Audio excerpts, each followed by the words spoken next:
The island of Sodor is surrounded by a beautiful blue sea. It has fields with green and sandy yellow beaches.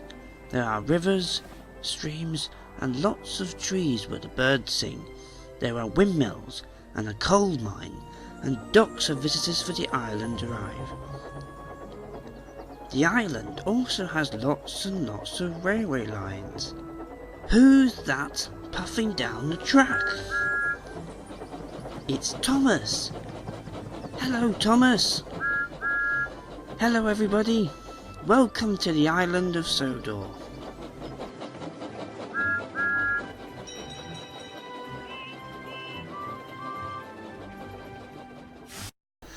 James gets forgotten. One morning, Thomas was talking to Toby when James whistled out loudly. "Come on, you two. Stop gossiping in the early morning sun when there's work to be done."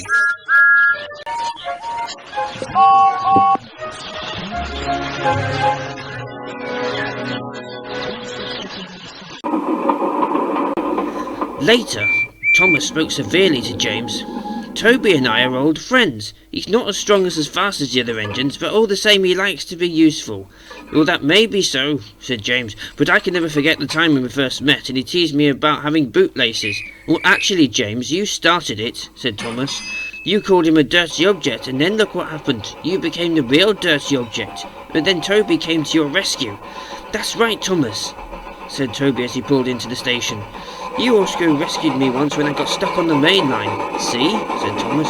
"Toby's a wise old engine. When he first came here, he rang his bell and frightened a policeman when he criticised me for not having cow catches."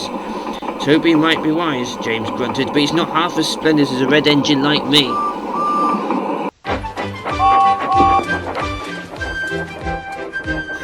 That night, James was still working. He'd had taken a midnight goods train to a station where diesel engines worked.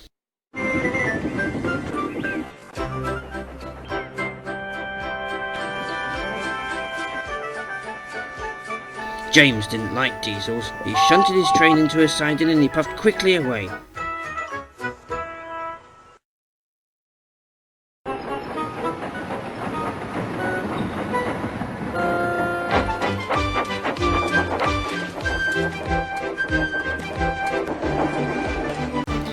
James was puffing as fast as he could along the line.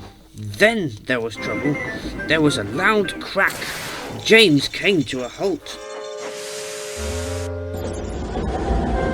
His driver and fireman examined him. "Something's broken inside you, James," said his fireman. "I'd better go and telephone for help." James waited and waited. Then he heard an engine coming.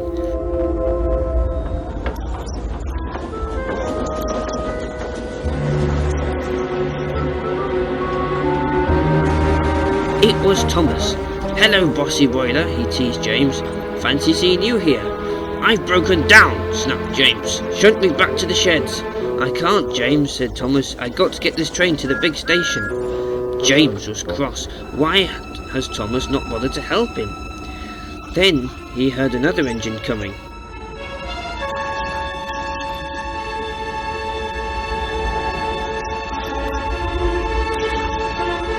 It was Toby.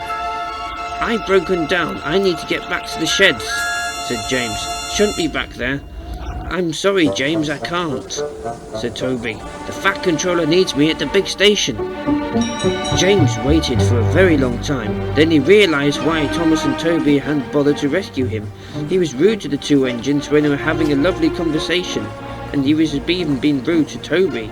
"I wish I was never rude to Thomas and Toby earlier," thought James. "And now look where I am. I'm a very silly engine. Will they ever forgive me?"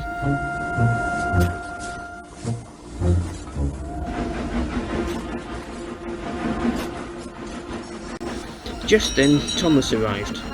"I'm sorry I was rude to you and Toby earlier," said James sadly. "It's all right," said Thomas. "Have you come to rescue me?" asked James. "No," replied Thomas, "but someone else is." "Who?" asked James. Just then Toby arrived. "Have you come to rescue me?" asked James. "Not just me," replied Toby, "someone else is as well." "Who?" asked James. Then he heard a diesel horn behind him.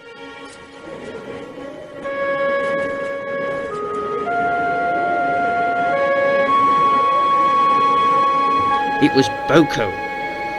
"Oh, great," said James. "Rescued by Diesel as well." "Now, James," said Thomas, "just because he called Boco a buzzbox Diesel before, and he's coming to rescue you, that doesn't mean you can be kind again to him again in return." "Come on, James," said Boco. "We'd better get you home." Toby and Boco buffered up to James, and then they all set off home.